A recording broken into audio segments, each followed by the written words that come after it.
If you've been told as a teenager that your generation might see the end of the Great Barrier Reef, would that change what you choose to do with your career? If you're under 30, you've probably grown up with climate change as background noise. Bushfires, floods, bleaching on the Great Barrier Reef, constant climate headlines. And if you're older like me, you might remember a time where it was still framed as a distant, theoretical problem. For today's guest, it's never been abstract. You're about to hear from 22-year-old scientist and founder, Kirah Godsell. She grew up next to a national park, accidentally started a clean energy hardware startup during a university assignment, and is now trying to turn exhaust fumes into part of the climate solution with her company, Air to Energy. In this conversation, we unpack what decarbonisation actually means in real-life language, why her generation feels both anxious and energised about the future, and how a garage-built prototype might help cut emissions from engines and boilers we're still relying on. Welcome to Emerging Tech Unpacked, a podcast that unpacks emerging tech topics and careers with diverse perspectives. We have a special episode sponsored by the CSIRO On Innovation program to profile an incredible scientist who is translating big ideas into real-world impact. My name is Lucy Lin, and today I'm so excited to talk about how we can help protect our planet and explain what decarbonisation is with a young scientist.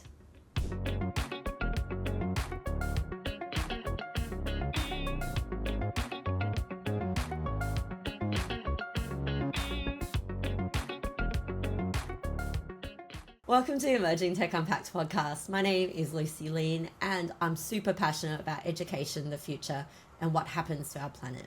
Today, we're talking about decarbonisation with a young scientist, Kirah Godsell, the co-founder of Air to Energy. Welcome to Emerging Tech Unpacked, Kirah. Hi, I'm so happy to be here.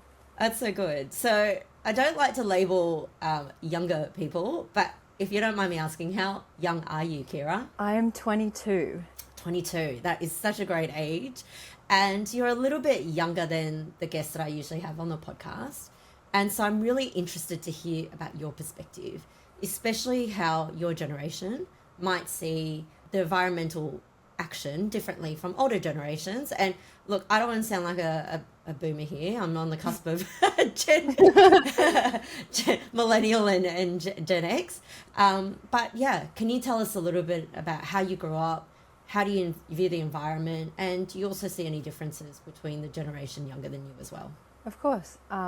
So I've grown up around, the environment. I live right near the national park. I love spending time at the beach, and I'm very passionate about climate action. That's partly because my generation of Gen Z, we've grown up being taught about climate change throughout all of our education. And then we've also witnessed a lot of these climate catastrophes already. So we've got the 2019 fires, everyone remembers those. We've got loss of natural habitat, and then mass bleaching events in the Great Barrier Reef. Being so young, being told that I might see the end of the Great Barrier Reef is how we see it through these mass bleachings in my own lifetime. It really sticks with you. That's what makes me and a lot of other young people so passionate about climate action and decarbonisation. Yeah, well, I just find this topic really fascinating, and I do think that, when I was going through school, I am taught a bit of this, but not so much as they are now. Can you tell us a little bit more about, the things that they do teach you in school, and how has that really affected you and your circle of friends and your life and your viewpoint? Yeah, of course. From my experience going through school, we were introduced to the idea of climate change, the climate change as a scientific concept as young as late primary school ages, and wrapping our heads around that at such a young age. And then you add the layer of witnessing these things on top of it that we see, like the climate catastrophes. It really solidifies the fact that this is happening and this is real. It's no longer is climate change real? No, it's happening, and we're already seeing some of the effects. And I think that really affects how younger generations engage with what information we're receiving, because it's so personal for so many of us. I was just in Queensland a couple of weeks ago, and I went snorkeling in the Great Barrier Reef, and it is a magical place. I was last there about 15 years ago, and because I went there for the first time, and I went snorkeling as well, and I saw a turtle, and this time going back, I was like, I really would like to do and go snorkeling again. And even in the 15 years that I was at the Great Barrier Reef, like I was just told that the corals have been so much less than 15 years ago, and the environmental scientists and the marine scientists that we were with on the tour was just telling us all those kind of almost depressing stats and things like that. Is that how, and it just makes me realize how real this issue is. And does that affect you at all? Like, knowing that, when I go back in another 15 years, I'm probably going to see even less than what I'm seeing now. So I experience it too. Yeah. What do you think about that? Of course, it's really sad, These are such rare ecosystems. The Great Barrier Reef in itself is such a hub of marine life, and we're witnessing it being destroyed through these mass bleaching events and various other factors. And it is really upsetting, because I can't wrap my head around people who don't want to protect these environments, who don't want to protect the earth. We only have one earth, and it's so important to look after it. I've also gone to the Great Barrier Reef, and you're right, it is so magical being in the environment and just seeing all the different fish, the coral. It's so gorgeous, and it's so sad that these environments are just being destroyed from climate change effects, like rising sea temperatures and ocean acidification and various other things. It's really sad, and it is motivating to want to make a difference and stop the situation getting any worse. So I want this episode to be inspiring and not just depressing the whole time.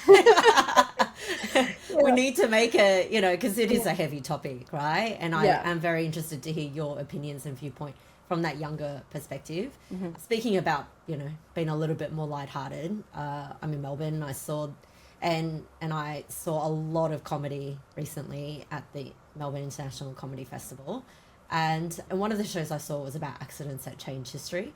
So it was so much fun, and I mention it because I know that you are you've had a bit of an accident that changed your career path from studying pre-medicine to now climate, in your science realm. So what was that moment of accidental inspiration, and why do you have an interest in decarbonisation specifically?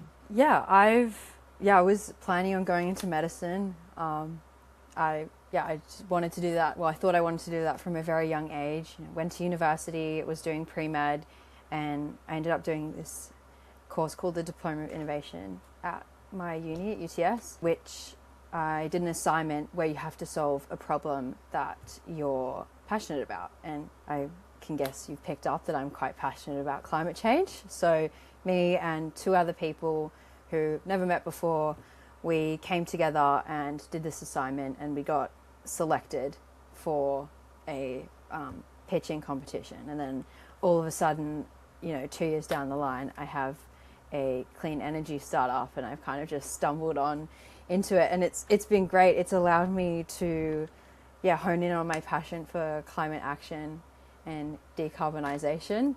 Wasn't intentional, but I wouldn't change it. It's been such an amazing experience. Yeah, amazing. I love that accidental interest, and then that turns into real life, right? Yeah. Was it hard to work with people that you don't know, and then to go down this startup route as well? Did you even know what a startup is? No, not really. I had no idea what I was walking into. It's been a very steep learning curve. It's been really good though, because I met my co-founder through that assignment, and he's now a really good friend, and we work really well together because we're from different backgrounds. He's more of a business background, and I never would have met him or done any of that if I hadn't have done that assignment. So it's very random. People often ask, how did you end up here? And I'm like, honestly, I don't really know either. It just kind of happened. I kept saying yes, and because I'm passionate about the mission, it made sense. It felt right, and it still feels right. So I guess it's the right direction. Yeah. And you've also got a degree in science as well. Is that right? Yeah. And, yes. Yeah. Just graduated. Yeah. Yeah. Great. So I normally would ask a LLM, AI to explain what decarbonisation is. But I've got something better. I've got a real life person, which is you. And so can you, for the benefit of myself and the audience, can you explain what decarbonisation is and what does that actually mean in practice in very simplistic terms? Yeah. Decarbonisation is a big topic, but essentially at its root, it means reducing the carbon footprint. What does that mean? That means when we're producing carbon dioxide from whatever industry, we've got too much of it. It's not meant to be there. We're burning fossil fuels and it's pumping carbon dioxide into the air. And there's too much of it, which is causing climate change and all of these issues. So decarbonisation looks at taking that carbon dioxide out of the atmosphere. There's various ways to do it, but essentially taking it and using it or putting it somewhere, just getting it out of the atmosphere where it's not really meant to be. Yeah. And in terms of that, like, you know, how does it get there in the first place? And then what are some of the solutions of getting that out as well? So carbon dioxide comes from you and I naturally breathing, but what's causing the bigger issue is fossil fuels being burnt. So that looks like fuel in your car, for example. Everyone drives a car, and when you're driving, there's an engine in there, a combustion engine, and to produce energy that allows you to drive your car, you produce carbon dioxide as an off product, as pollution, as exhaust fumes, what comes out of your exhaust pipe. Now, there is too much of this carbon dioxide in our atmosphere, which is what is heating up the planet, causing ocean acidification, all of these issues. Yeah. No, that's great. And what are some of the solutions? Like, you know, if like, you know, we can't stop breathing, Kirah, or like, you know, is it we stop driving? Like, you know, so what are some of the high level solutions? Well, on a basic level, trees are great. It's a great way to wrap your head around decarbonisation. Trees use carbon dioxide in their photosynthesis processes, and then that takes carbon and puts it into the trees and into the ground. That's a natural occurring method of decarbonisation, but there is plenty of technology out there that is looking at taking carbon dioxide out of the air, or alternatively, because like you said, we still need to drive, looking at different energy sources to allow us to complete the things that we do day to day, like driving. So electric vehicles is a pretty obvious. Instead of burning petrol or diesel when you're driving, you're using a battery source, which can be charged from, if you've got solar panels at home, that's a renewable energy source. And then you're not burning anything and creating CO2 while doing your day-to-day activity. Yeah, no, that's great. And that's why it's important to plant more trees, right? And make sure that we have our forests, etc. Yes, yeah. How many trees do you have around you? A lot. Do you? Yeah, I'm quite lucky where I live. I live right near the national park, so got a lot of trees around. I know not everyone is blessed to be surrounded by the national park, but it is a motivation to look after the environment by being able to see such a beautiful national park right near me. But yeah, everyone should plant trees. Yeah, no, I love that. And I know that you went camping recently as well, so I know that you're right in the great outdoors. So yeah, I love it. So good. Just as an off topic, like what about for city dwellers? Like, you know, I'm a big cities girl. Like how do you solve this as well? Like, you know, you've got lots of trees around you because you're in a national park, but what about the ones that live in the city? Like what do we need to do? Yeah, well, that can come back to a lot of things. Urban planning, that's not really on an individual level, that's more on a council level. But yeah, as an individual, walking, having an electric vehicle, those things all add up. And just being conscious of the amount of plastic you consume, it all helps. In terms of growing trees, there are community gardens that people can get involved in. Oh, yeah. Yeah, they're really good. It also great for fresh produce. If you get involved in these community gardens, you can have some really good fresh produce that you can then use, but then you're also helping the environment by looking after the nature around you, which is a really good personal initiative for people to get involved in. My parents live in a fairly they're in the suburbs and they live in a big backyard, so I grew up on that property, and so they love planting fruits and vegetables and growing Yeah. your own garden. Yeah. And I'm in an apartment, so, you know, but we do have a small community garden next to me, so I should probably get more involved, right? Yeah. So Yeah. And it tastes better as well. It tastes so much better than the stuff from the supermarket. So yeah, an extra layer of motivation, your yeah. tomatoes taste better.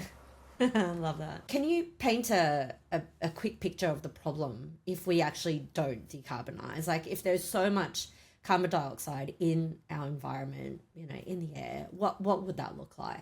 I'm sure everyone's heard about this to some degree, and with all of the targets about decarbonisation, but the goal is, to reduce the carbon dioxide because it's heating up the planet, and that has a string of carry-on effects. It's like a big dominoes effect, that the planet gets too hot and there's too much carbon dioxide in the air.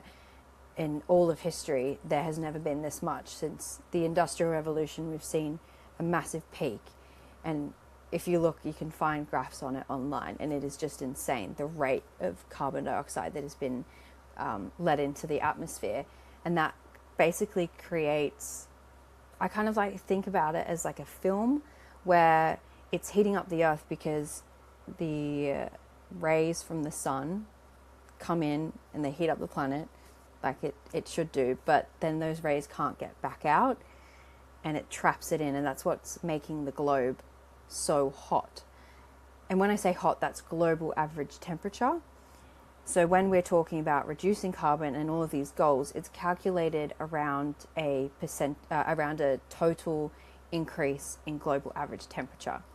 Everyone talks about 2 or 3 degree increases, and you hear it in the Paris Agreement and all these international bodies that are working towards trying to stop this from happening, because it creates a cascade effect where as the globe is heating, the ice caps will melt, you have rising sea level, then you also have, because there's so much carbon dioxide, the ocean absorbs it, and that causes a thing called ocean acidification, which has a whole bunch of impacts, including bleaching on and affecting the Great Barrier Reef and other reef environments like we spoke about before. I could go on about this for a long time. There are a lot of impacts. So it's such a big problem. Yeah, it affects everyone all over the globe. Is it like one of those disaster films, like, you know, Day After Kind of, Tomorrow yeah. and all those type of Yeah. things? Yeah. And so you have like massive tsunamis and, you know, Yeah. Not necessarily all at once, but if we think about what's been happening in Australia over the past couple of years, I'm going to go back to 2019. Everyone remembers those fires that were, the whole of Australia was essentially on fire. And that was, they kept using unprecedented. Billion animals died, I think, as well. Yeah, it's just got such a big impact, and they say unprecedented because the natural environment is just not coping with the heat, the increased heat of the globe, and then also the destruction of the natural environment. There's so many factors that come into that. So it's destroying the natural processes that occur, and it's creating these climate catastrophes and extreme weather patterns. So we had these huge fires, and then afterwards we had those floods, right? Up in Queensland, all the way down through New South Wales, there were massive floods, and the environment is kind of going, you know, one extreme to the other because we've just destroyed its self-regulation, basically. I know it sounds like very doomsday, but it wouldn't be all at once. It's just, It kind of happens over time, and it would increase in frequency if we don't do anything about it. Yeah. So we were talking about this offline, but, you know, the carbon emissions from all the existing, there's so much engines and boilers that are in existence right now. And that's one of the reasons why, you know, it's so hard to reduce carbon emissions. Can you tell us why it is so hard for to get the carbon out of existing engines and boilers? Yeah, well, we're reliant on fossil fuels as an energy source. You know, cars is a common example, but you've also got shipping is a pretty big pollutant, and those engines that send all of our resources globally for our global trade, they use fossil fuels to be able to do that. And currently with our technology, we don't have technology that can supply the energy demand in a safe manner for these ships. So there's plenty of other industries as well that are all still relying on them because they need the energy that comes from burning fossil fuels but we don't have, or we haven't integrated the tech yet into these industries at a sufficient level, which we can't just give up our luxuries. Well, not even luxuries, they've become a necessity. Our global trade is so important for so many economy and the way of life now. You can't just go, okay, we're going to stop the cargo ships because they're producing carbon dioxide when they're, going across the Atlantic Ocean. It's just not realistic. So it creates a really difficult issue on how to address this, because we still need these parts of society to function, but we need them to find a new solution to their energy demands or transition away from what they're currently doing. Is there specific parts of the economy, you mentioned shipping and, that do you think are generally on track to decarbonise, and which ones are still almost left untouched and they still have a long way to go?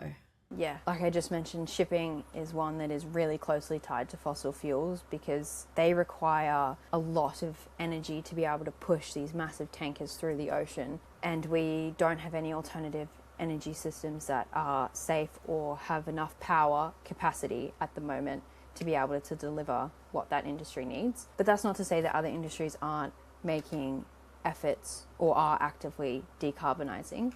So the energy industry, I'm sure everyone's heard of solar and wind. That is a great source of alternative powers that are sustainable. And countries are making efforts. Australia is making efforts. China, in 2025, they installed 446 gigawatts of alternative power, renewable energies from solar and wind, according to ABC. So the world is moving towards decarbonisation and away from these fossil fuels. It's just not all industries all at once. It's going to take time, but yeah, we are doing something at the same time. It's not all doomsday. I feel like we've been really negative for the first half. Yeah. No, we're gonna try not to be too doomsday. I don't think we're not. Yeah. And it's interesting you mentioned about China, because I was there last year. One of the things that I've noticed is how much more quiet it is, because they are electrifying so much of their of their transportation. That in fact, on my first day I was in Beijing, I almost got run over twice, because by an e-scooter, because it was so quiet and you just don't hear it. So and quiet. I think I'm so used to hearing like big noisy, scooters, cars, etc. But when they are electric, they're electric vehicles, electric bikes, it's so much more quiet. And that I kind of just stepped out on the street and or they're up on the pedestrian, like on the pathway, on the pedestrian sidewalk, and then they come out behind you. I didn't even hear them, honestly. It makes me think, I'm like, oh, if we did do more of this, like, if we electrify, not only is it good for the environment, it's also good for, like, you're reducing noise pollution at the same time as well, which I think is also such a good thing for our own hearing, etc. as well. And I did an previous episode about hearing innovation, so do listen to that one and deep dive more about that. And the other thing I was reading about with China is that over half of new cars are sold in China is now electric or plug-in hybrids. And then there are 70 million electric scooters or e-bikes that has been used by 2024. So they are a country who's definitely really jumping on this. And I think it's really fascinating to see where they go with this and how the rest of us can maybe adopt something similar. Yeah. Australia, we've definitely, I'm sure everyone's seen an increase in the electric vehicles. A couple of years ago, you'd see a Tesla occasionally and it would really stand out, and now they're becoming more and more common. So we're definitely making moves towards electric vehicles in Australia, which is really good. But yeah, it's interesting to see how different countries are approaching decarbonisation. Differently, correct. Yeah. So scientists say that we need to halve global emissions by 2030 and to get to net zero by 2050. Can you tell us a little bit more about what net zero 2050 means? And then from what you see, do you think these goals are realistic, or does something major really need to change to make it achievable? So what I touched on before with the Paris Agreement, there's international agreements to work towards reducing climate change effects so we don't hit that 2-3% increase in global average temperature. Now for Australia, we've got net zero by 2050, And then we also have a 2035 target. So the 2035 target aims to have a 62 to 70% reduction in emission levels to a 2005 emission level by 2035. So what that means, it's like an accountability check to make sure that we are doing the right things and heading towards this net zero by 2050 target, and not just hoping that we'll drop off. And it kind of makes it look like a slope rather than, oh, we've got to really quickly do something in 2040. So yeah, keeping the country accountable. There's there's 6 different sectors that the government targets. And it's also about addressing the issue as a whole by having these sectors, the different sectors that they are looking at. The reason that this is so important is because there's a recent report that the government released, that showed that there could be 900,000 jobs lost and a $3.5 trillion hit to the economy if we don't do anything. And that would occur in 2070. So it does mean that we need to look into the future, but then these goals are about keeping us accountable now. Do I think it's realistic?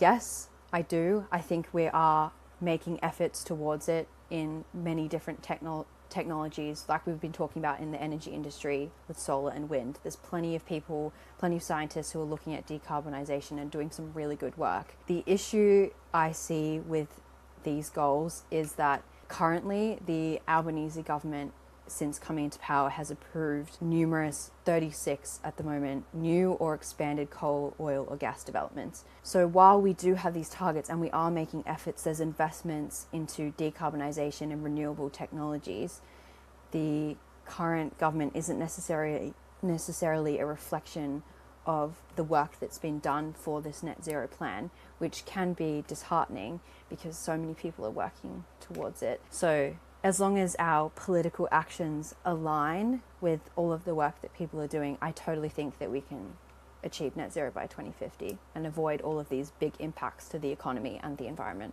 So we've got this agenda, which is, 2030, 2050, and yet the politicians are still, I guess we're in that transition stage. Yes. So my question is to you, is like, how do you, lobby the politicians to do, to see, well, how do you lobby the politicians? Maybe what can we do? Transition's a really hard topic, right? Mm-hmm. So what do you think we need to do in this transitional phase? Like, we can't completely swing one way, because as you say, we can't just completely do this and then we do that. Like, as in, like, we go all the way like this and then we just completely change our behavior. Yeah. It needs to be that transition. So maybe maybe the government signing these things is still that transitional phase. You can't, but I don't know, what, I'd love to hear what you think. Yeah. That's what the 2035 target is trying to do, is to have this transition period. And for that to be possible, it requires the political alignment, like I mentioned. How you go about ensuring that, that's a whole deep dive into politics. It's quite complex. But being, as an individual, educated and aware of what the politicians are doing and who you're voting for, and if that's an independent or a party or whatever, what they are doing with their policies.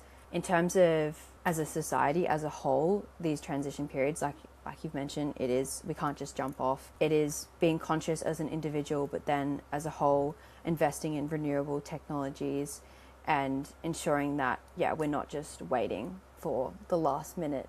And that looks like investing in renewable technology. There's various different government funds and grants that try to motivate scientists and individuals to continue the great research that Australia is already doing into this topic, and making sure that we are supporting these research initiatives and the companies that are out there, actively trying to and are decarbonising or, making any sort of sustainable business, supporting them in any way that you can, so that we can ensure that this transition period is as smooth as possible.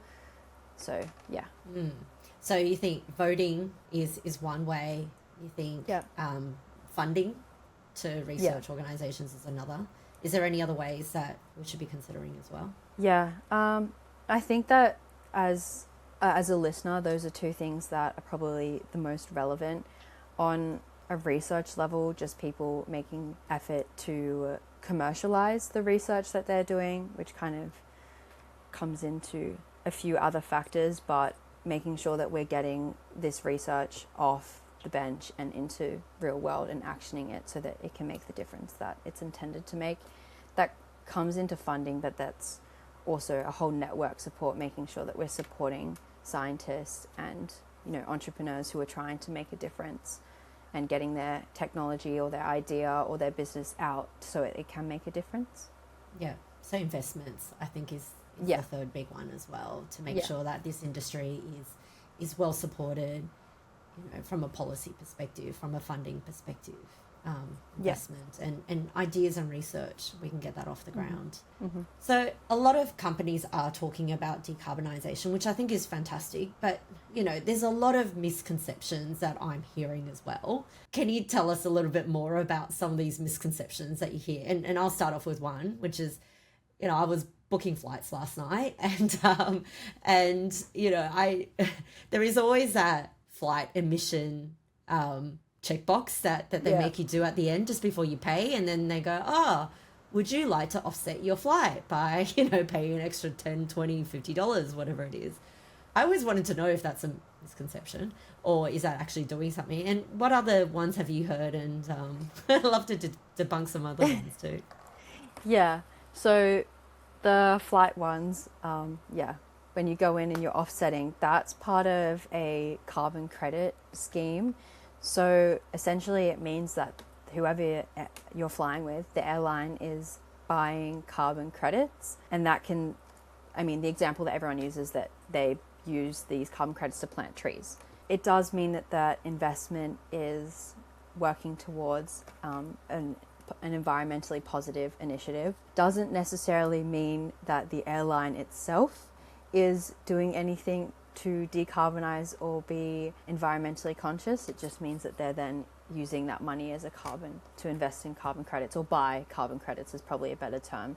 It's called the ACCU scheme. I mean, it's a step in the right direction, and I think that kind of falls into some misconceptions that I hear. I would love, and I'm sure everyone would love, if sustainability could be the sole selling point of decarbonisation, but that's not the case. Unfortunately, you need to be able to have a decarbonisation initiative or a business or product that is also still profitable in some way, or creates a benefit to the economy. And without tax incentives, it's really hard to be able to sell something purely based off a carbon reduction, because that's just not how our economy is set up at the moment. Things like the ACCU, the carbon credit scheme, that does help these businesses, some businesses, to be able to function and, you know, get money from having their carbon credits bought, but it's not necessarily a sustainable business. So yeah, businesses that are decarbonising, unfortunately, there needs to be a layer of economic benefit and profitability behind the decarbonisation as well. When I first started off, that was a tough pill to swallow, I think. You know, morally, I would love everyone to align and work towards solving this really big problem together. So yeah, I think a lot of scientists as well who are researching into decarbonisation technologies, whatever that looks like, it can be hard to then commercialize that and accept that there needs to be some sort of financial incentive behind it. Yeah, so how do you work with your morals then? You go, okay, well, I'm a scientist, but then I need to have financial value, otherwise it won't work. How do you deal with that yourself, and etc.? It is a conflicting concept. I understand that, and it is something that you know, can keep me up at night. I'm not going to lie. But the way I see it is that any change that we can do now is so important, especially as we're in, they call it like the tipping point. We're heading up to the tipping point in climate action. And after we hit this tipping point, it's going to be a scramble to just, you know, deal with the climate catastrophes rather than fix the issue itself. The way I see it is that I have to work within the system at the moment. I can't just go out there and expect the whole economy to shift, because I would like everyone to invest in decarbonisation. If I want to apply a practical and real life solution, I need to have it fit the current mold, but also help the issue and align with the mission that I'm trying to do. It is a struggle, because I do feel like we would be so much further if people could put value in carbon reduction. But yeah, fitting the current economic landscape, I guess, makes the solution possible now. And we need solutions now. That's such a key point, is we need to be doing things at the moment to, strive for this better future. There's not going to be one solution, and we can't wait for that one solution that is perfect. It's just not realistic. We need to make these efforts. Yeah, that's how I kind of grapple with that internal struggle of decarbonisation versus, the economy. Can be quite challenging though. As a consumer, I feel like I'm a little bit racked with consumer guilt as well. And, my example of the booking flights and going, do I offset, pay more money to offset this? But then I'm thinking, my God, why am I paying for it as a consumer? Shouldn't the company be paying, shouldn't the airline be paying for this instead? And the airlines then making me feel guilty for not paying extra, when it should be their responsibility for doing this, So I feel the same thing as you. And I've heard a lot about this term called greenwashing. Can you explain a little bit more about greenwashing and consumer guilt, and how does this work with this whole climate conversation as well? Yeah. So consumer guilt, we see greenwashing everywhere. You walk into the shops and you see something that's got eco-friendly packaging and they tax on a couple of dollars on the end of it. And you, as a consumer who wants to be environmentally conscious, I feel responsible and I feel like I have to do these things. And it's not that, having keep carbs or switching to bamboo toothbrushes or offsetting your flights, it's not that it's not making a difference. It is, but it is a small difference. And as a society, we all hold responsibility as individuals, but then also on a large scale. So the airline, for example, if I just come back to that, as a consumer, we need to be conscious of how much we're flying, how we're traveling, all of those things. But the airlines itself, they also need to be making efforts towards decarbonisation, looking at alternative fuelings and investing in those innovative technologies for the future, which is why I have such an issue with greenwashing and consumer guilt. Is it tries to put all of the blame on us as individuals, which then has this carry-on effect when we're talking about climate change. It changes the whole dialogue.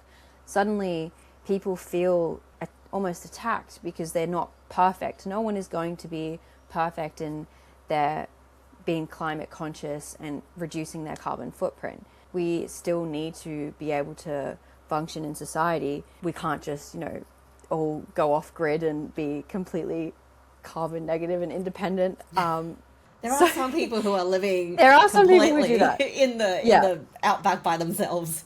Yeah. But as, completely as a society, totally respect that. I think it's so cool, but it's not realistic for everyone. So it's about balancing that the consumer's responsibility, us as individuals, and these big corporations and these big industries that are such big polluters. Because once we shift the dialogue to be a more holistic conversation, it means we can make change across the board, and we would see the positive impact so much faster. Whereas if we just shove all of the blame onto the consumer, people clam up, people feel attacked, and it makes it really hard to talk about.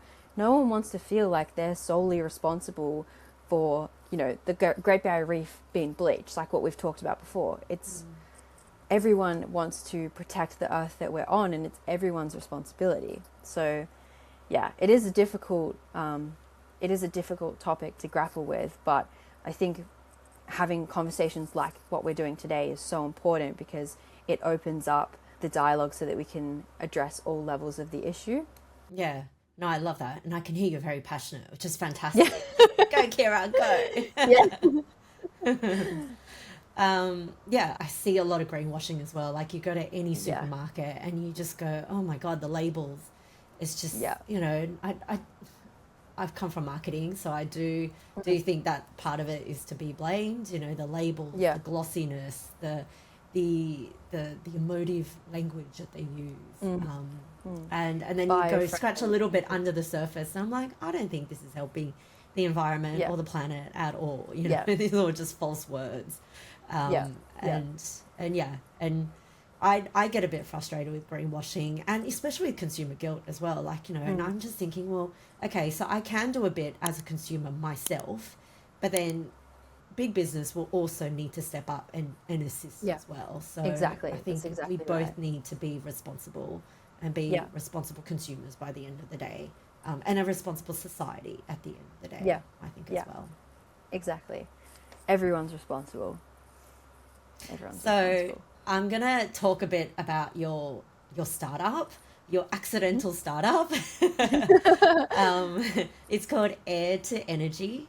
So can you tell us in simple terms how, you are able to help with this whole climate conversation? And I love your tagline, turn pollution into power. How does Air to Energy do that? Of course. So at Air to Energy, we've designed a retrofit system for combustion assets. So what does that mean? That means engines or gas boilers or anything that burns fossil fuels, but we're targeting engines and gas boilers. And essentially we filter and utilize carbon dioxide and produce energy throughout that process. So that's how we're turning pollution into power. Fantastic. I love the tagline. How did you come up with that? I wish I could take credit, but I can't. That was my co-founder. He's more of the marketing brain than I am. Okay. It's really good. It You're really the sums it scientific up. brain, Yeah.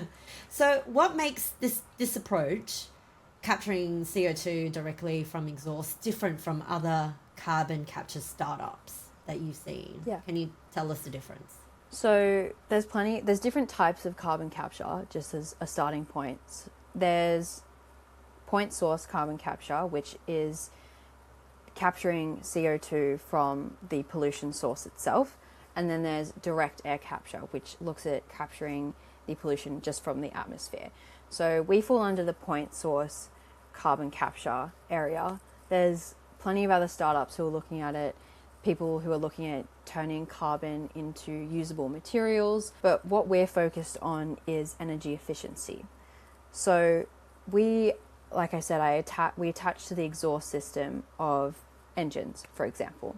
So when a litre of fuel is burned in this engine, it produces pollution, it produces fumes, and in that is carbon dioxide. So that goes through the exhaust pipe, like in the back of your car, and our system sits on the end of that, and we then utilize some of that pollution, and we're creating more energy on top of, which means you're getting more energy out of the same litre of fuel burned because we're adding more at the end of the process, I guess. And we're really focused on that because it's making decarbonisation commercially viable, which is what I've spoken a lot about today. We're able to provide the economic incentive from producing energy off this pollution, and then we also help reduce the carbon footprint of the company as well. So that's what sets us apart from other startups, is the energy efficiency aspect. Yeah. And with energy efficiency, like, obviously we can't switch away from fossil fuels overnight. Mm-hmm. Can you tell us a little bit more about what this technology means for industries too? Yeah. So like what I've touched on before, there are plenty of industries that, they can't switch overnight. They're reliant on fossil fuels. And it's not that they don't necessarily want to switch. It's just that the perfect technology doesn't exist for them yet. So what we do is we allow them to reduce their carbon footprint that they would otherwise be producing in the decades that they are waiting for this perfect technology. So it reduces the amount of CO2 that they're pumping into the air, and we're also adding that benefit of them having a renewable energy source with their combustion asset. Yeah, I love it. That's so good. And it's still fairly new in your process. Like, how new is it? And how new is it? And I know you're still building a prototype. So can you also tell us, like, how do you start building a prototype? And, which sounds very exciting, but also quite nerve-wracking. And how do you go around this process of starting this new startup and building a product? Yeah. We're definitely very early stage. Going through this prototyping phase has been a journey, I guess you could say. Still very much in the thick of it. It involves a lot of resourcefulness. We've moved through different sizes of engines. One thing that is at the front of our minds is scaling. To be able to take a technology from a small lab scale to a commercial scale takes a lot of prototyping, and it's quite a long process. There's lots of layers to it, but we're really keen on moving as quickly as possible and using what's available to us to scale up. So from what we've started with, we were looking at very small engines with a hedge trimmer engine, and we're now moving through to different generators. That part of that is because we are a startup and we're bootstrapping, so the funds are limited, and comes back to the resourcefulness.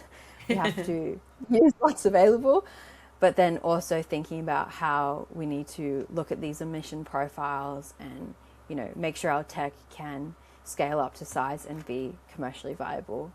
So yeah. And what's your ultimate goal? Like, you know, you started as a hedge trimmer, you're now going to a generator. What would be the ultimate goal at the end? So currently in our development, we're focusing on land-based applications. We're looking at moving into gas boilers as our next kind of stage in testing, something that they call a pilot or industry relevant prototype. So that will be our next stage. My end goal would definitely be to tackle the marine industry. It's quite a big beast. Like I've mentioned, it's hard for them to decarbonize, so they're in a position where they need to have these technologies that reduce their carbon footprint because they're reliant on fossil fuels, and there's a whole layer of tax incentives, but I won't go into it. It's very long and boring, but that is the end goal. I would like to tackle these industries that are hard to abate, you know, so we can make these efforts now. Yeah. No, I love that. Their carbon footprint. I love that. And I love how you're quite clear in terms of what you're trying to tackle, because you got to start small to then, you know, get your wins and then get your experience, get your learnings, and then you get to the very big ultimate goal. And it sounds like it's very difficult, you know, ultimately the shipping goal. How do you balance speed of innovation with obviously hardware, which I think hardware is so much more difficult than just software. And hardware is much slower in development cycles, as we're hearing now. How do you balance that between, you know, needing to develop and also the speed of innovation? It can be quite challenging, especially when you see other software startups skyrocket through the development. It can make you question why you're doing hardware. But I think it's about planning and staying aligned with goals, so having these increments, and that's why we're tackling land-based applications first and having a logical go-to-market, technical rollout, whatever you want to call it, having a logical plan as to how we go through these steps in the physical development of our hardware, but making sure that we're moving as quickly as possible. And applying pressure to ourselves and then also the people that we're working with so that we can move quickly but still hit all of those hardware benchmarks. It is challenging, I'm not going to lie, but having the plan and then that big end goal and that really clear mission on what we're doing really helps maintain that motivation as well. Because it's hard to stay motivated when your progress is feeling like it's slow, there's uncertainty, maybe funding, etc. How do you as an individual kind of like stay motivated when there's so many different challenges in front of you? Something that they talk about a lot in startups, it's called the Valley of Death. It's quite dark and confronting, but it's the idea that, you know, startups go like this and there's like this big squiggle and there's all of these changes and adaptations, and then it can feel like you're going nowhere and it's so slow. There are tools out there that they have in different support networks to help people in the Valley of Death, but personally, for me, the biggest thing is team dynamic. I'm really lucky. My co-founder, Andrew Smitherman, he is great. We help each other a lot. We have a really good dynamic where we bounce off each other and we maintain accountability. I would not be doing this startup if it wasn't for him. So I'm really fortunate and to be in that position. But as a whole, as you know, Air to Energy, we have these goals like what I was talking about with the technical development. Because we are hardware, we need to have long-term goals, but also short-term goals that we can achieve you know, in like a month, 2 months, just so we feel like we're chipping away and making sure we're not getting lost in the abyss of the big decarbonisation end goal. You know, it can make you feel lost, so keeping aligned both with each other and then as a unit having these goals to tick off and stay motivated. But it can be really hard at times. Yeah, I can imagine. And, you know, one of the things that I think when it's a bit hard is when you get some mentoring and you hear from other people who's done it before you, right? And I know that you've received mentoring from programs like the CSIRO on Prime and also Accelerate. Can you tell us a little bit more about the type of mentoring that you've had with these programs and how they've assisted you maybe in that valley of death feeling? Yeah.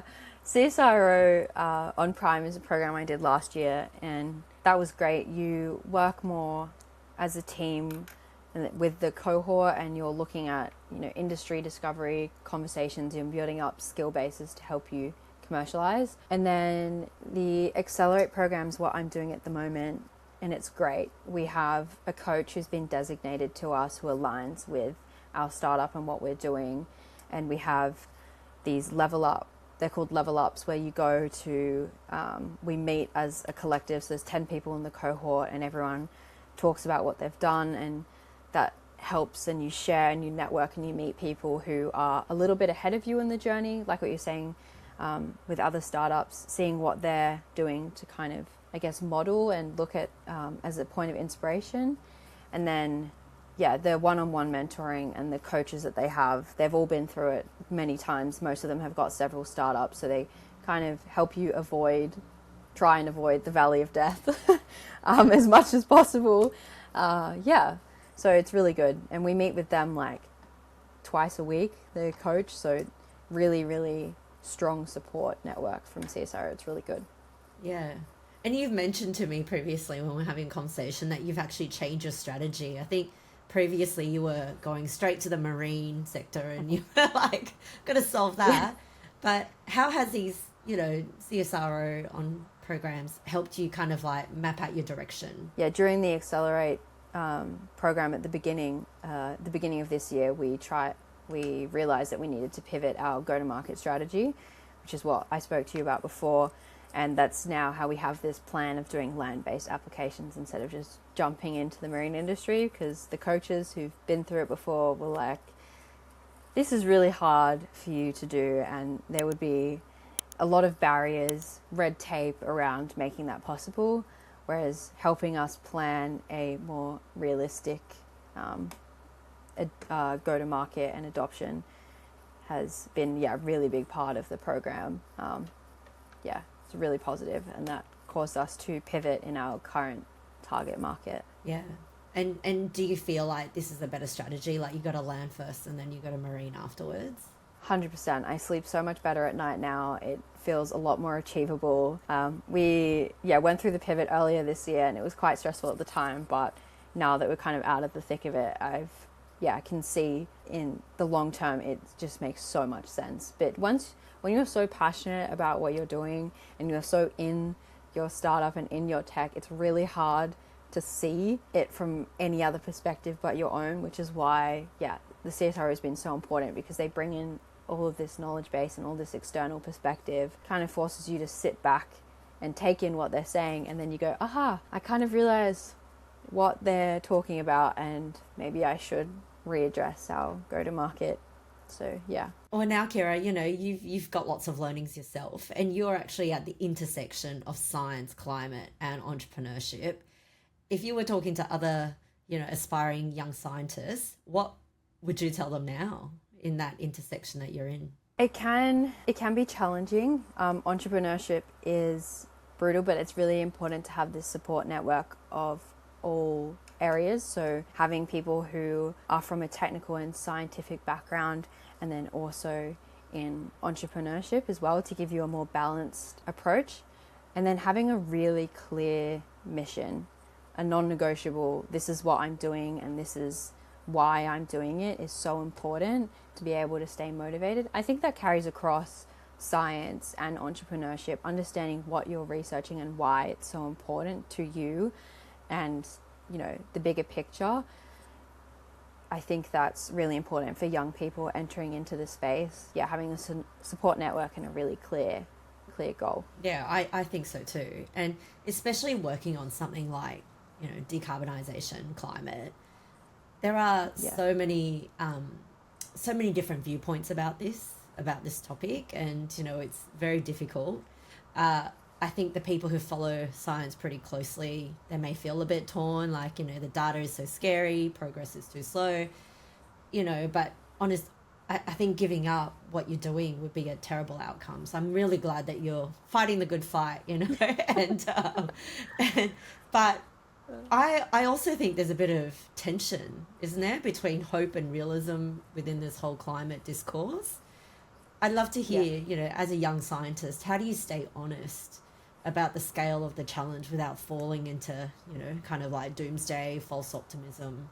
Well, yeah, doomsday is very easy to fall in. I feel like at the beginning of our conversation, we kind of entered into that tone. It's such a big issue. It's so easy to get lost in it because there's so many factors. But personally, the way I grapple with it is every step towards decarbonization and climate action is important. You're kind of taking a slice of the pie, if you want to call it that. Even if it's just a small part, it's still helping. It's still doing something. So yes, it is important to stay informed. Yes, it is important to understand the bigger picture. But yeah, that goal alignment, like I was talking about before, is really key to not falling into this doomsday, and also having this false optimism that one solution is going to fix everything. It's multifaceted. There's so many layers, and everyone working towards this, they have their own responsibility, their own layer. It's a big group effort. It's on such a large scale, and every little bit helps. So that's how I deal with the tension between the two.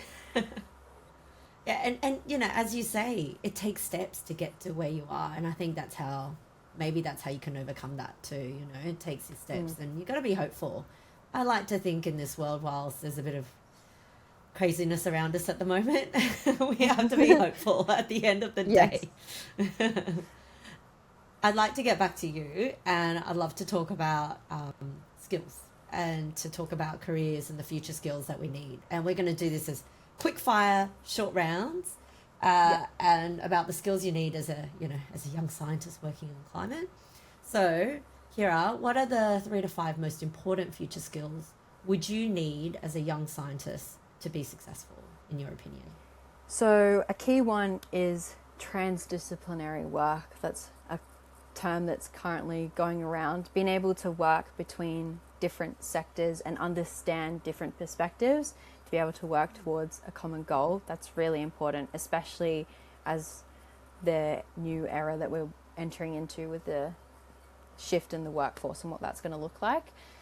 Communication is such a big part of that, being able to articulate your science in a way that is digestible.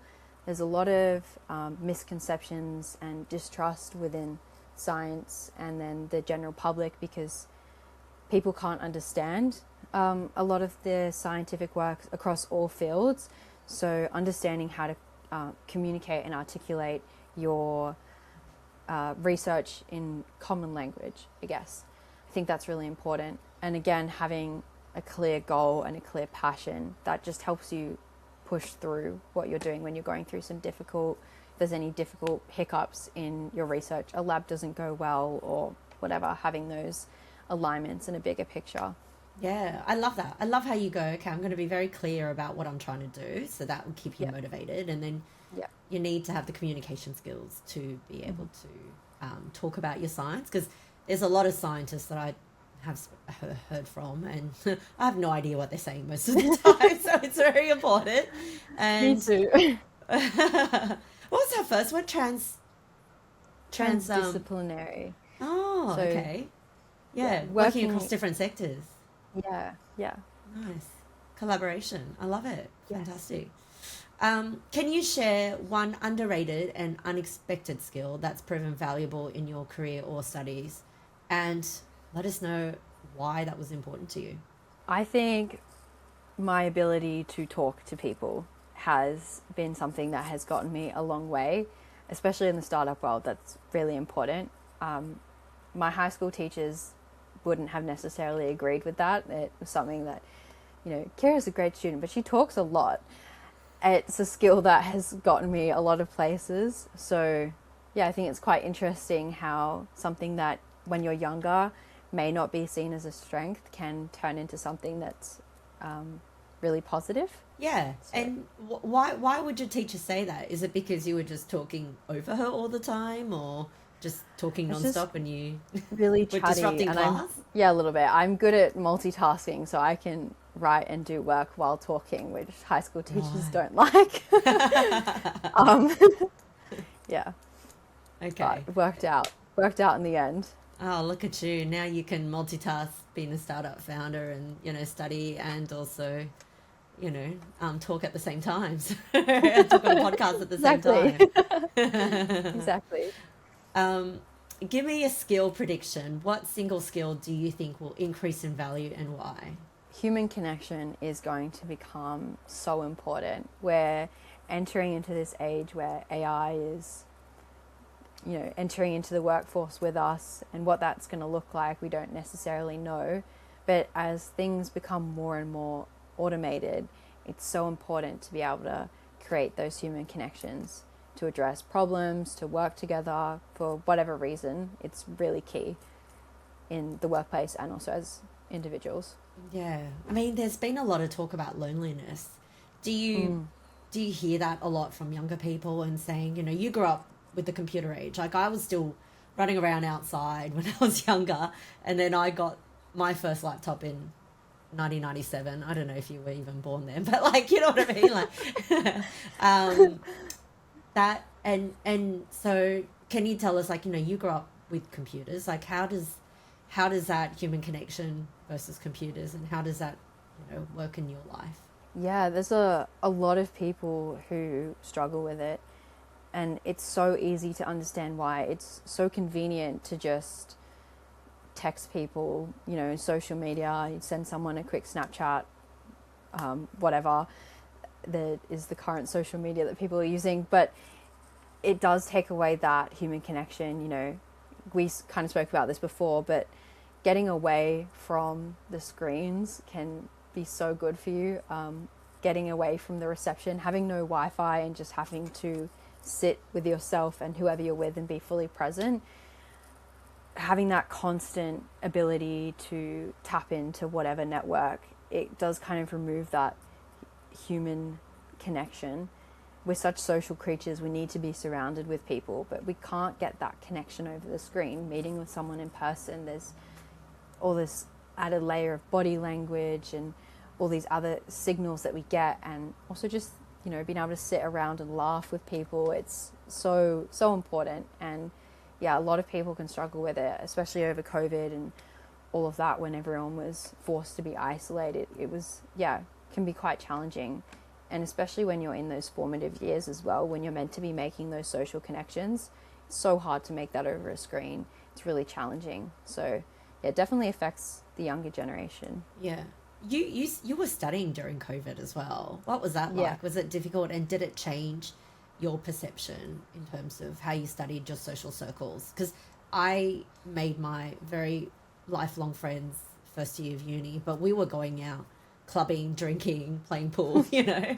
Can you do that over a computer screen, when you were studying? Yeah, no. I was doing my HSC during lockdown, so that was really hard. We missed out on your last year of high school. Yeah, there was a lot of the social events were canned, just because we couldn't do them, and I do think it made an impact. I still have friends from high school, a lot of my close friends, but I don't necessarily have, I see a lot of people who they stay close with their close friends from high school. There's not as necessarily a long bigger connection to the whole group, because we didn't get those social experiences during those last years because we were shut in lockdown. Wow. So I agree with you. I think connection is so important, and I'd love to do loneliness as a topic in the future. That would be really cool to unpack. Really interesting. looking forward, what advancements or emerging tech excites you most, and that would be able to support the climate movement, and why? There's a lot of exciting technology out there. One that specifically catches my eye is the work around packaging and making biodegradable packaging.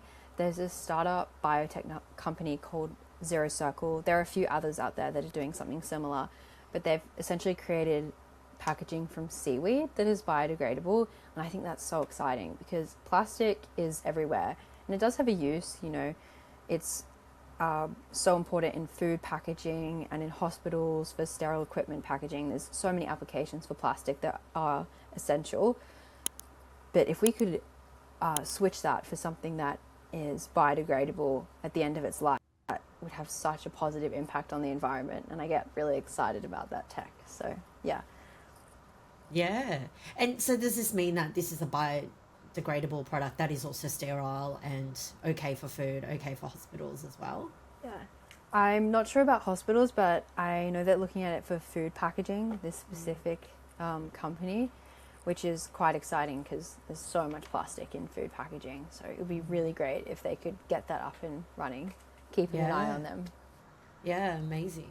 Yeah, I love looking at all the latest in kind of like sensors and monitoring when it comes to climate. So like, you know, Earth observation satellites, on-ground sensors that could spot things like illegal deforestation, floods or fire risk, you know, anything that's, you know, in real time can detect it, that you can see from far away, etc. I think that's really exciting because it's something that I think is really relevant, and it's used the technology to help, you know, protect our planet for how it is. I think that would be really fantastic.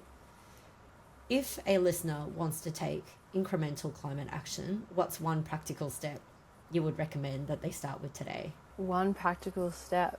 You can name two if you like. Yeah, it's quite hard. I know we talked about consumer guilt, but being conscious and having those little actions that they do help. And I know that we spoke about greenwashing, but they do make a difference in reducing our environmental footprint, our carbon footprint, but also being educated and engaging in conversations with people is so important. Having community behind these initiatives is so key in getting any technology or policy or whatever it is over the line. So engaging in these conversations with everyone around you so that we can all stay educated together and also be aligned on these initiatives is really important for climate action. So I've actually never owned a car in my entire life, and I'm a huge supporter of public transport, and it's something that I think is really important. And, you know, and I guess, like, you know, the trade-off is that I've always lived in the city, very close where there is public transport, you know. So I guess that's the trade-off. And I think it's, you know, it's something consciously that I have chosen, that I'd rather take public transport or walk or run or cycle where I can, if possible. And I think that's really important to me. I think the other thing that I was reading up about is, you know, the amount of red meat and you know, meats and etc. Because unfortunately, I think a lot of forests are being torn down to make ways for cattle farms, Brazil, and you know, and I don't eat a lot of steak. I do eat steak, I have to admit that. But, like, you know, I'm going to try and encourage more plant-based you know, diets into my routine as well. Maybe a veggie Monday or something like that, you know. I'll go doesn't once a week. have to be perfect. And I think it's these little things. Yeah. And I think what you're saying is, like, these little actions will actually cause big differences. Because if everybody accumulates that, then, you know, then we can all, you know, it becomes something bigger. It will actually become a movement, right? Exactly. Every little bit helps, whether that's taking a small sector on the technology basis and focusing on decarbonising one small sector, or as an individual, like you said, switching to having meat-free Mondays. Everything helps. Final question. How can others contact you to learn more? I'm on LinkedIn and I have a website. It's air2energy.net, so you can find my contact details on there. Fantastic. Well, Kirah, thank you so much for this great conversation. I've really enjoyed hearing a fresh, new, young perspective about decarbonisation. I know this is a very difficult topic. I know that it is one that's sometimes can be a bit controversial. Can be political, but I think I've hope we've done it justice in terms of explaining it in a very easy to understand way, so most people can understand it. And I'm really excited to hear, the younger perspective and how you're passionate about it, because I do hope that in the future we can make a difference and make our planet better. Yeah, me too. We're all striving for a better future, a better planet. Yeah. And good luck with your startup. I think it sounds really exciting and I cannot wait to follow your journey. Thank you so much, and thank you so much for having me. I've had lots of fun today. Thank you, Kirah. If today's conversation left you thinking differently about exhaust pipes, boilers, and the Great Barrier Reef, then it's already done its job. Huge thanks to Kirah Godsell for sharing what decarbonisation looks like through the eyes of a young scientist who's literally turning pollution into power. I hope her journey from a university assignment to climate hardware startup reminds you that big transitions are built from many small deliberate steps, and that anyone can make a difference for our planet. If this conversation resonated with you, please follow or subscribe. Leave a rating or review and share this episode with someone who is also passionate about protecting our planet. It really helps more people discover the show and join these important discussions. I'd like to extend a special thank you to the CSIRO On Innovation Program for their invaluable support. The On Innovation Program has played a pivotal role in helping scientists and founders like Kirah to bridge the gap between academic discovery and real-world impact. Through hands-on learning, expert mentorship, and a vibrant network, the On Innovation Program empowers deep tech founders to turn innovative ideas into practical solutions that benefit society. We're very grateful for their commitment to fostering Australia's next generation of science-driven entrepreneurs and for sponsoring this episode of Emerging Tech Unpacked. Please contact me directly if you'd like to be like the CSIRO On Innovation Program and profile an awesome topic and guest for future podcast episodes. If you enjoyed this episode, please subscribe, leave us a review, and share it with 3 of your friends and networks so they can enjoy it too. It takes a lot of research time and effort to put a podcast together, and I would very much appreciate it if you can support our podcast with a donation so I can cover my podcast production expenses and keep this show and our important mission of providing quality education, promoting gender equality, and highlighting future skills and STEM career pathways going. We're always looking for sponsorship, partnerships, and guest speaking collaborations. Visit our website to speak with me directly, emergingtechunpacked.com. We are available in audio format on Spotify and Apple Podcasts. And you can also watch us on YouTube, and we have bonus video content there. Make sure to tap the notification bell so you'll be informed of the latest episode drops. We're active on social media, so make sure to subscribe, like, and follow us on our social media channels: LinkedIn, Instagram, TikTok, and Facebook, to stay updated with the latest news and content. To get in contact with me, you can find me on LinkedIn by searching for Lucy Lin or my website, lucy-lin.com. We welcome all feedback and will be very grateful if you can help us grow and spread the word by forwarding this episode to a friend and giving us a 5-star review. Thank you so much for your attention. My name is Lucy Lin, and thank you for listening to Emerging Tech Unpacked. One final thought that I keep coming back to: we only have one Earth, and it's really important to look after it. Thanks again. This has been a very important conversation for me. See you in the next episode soon.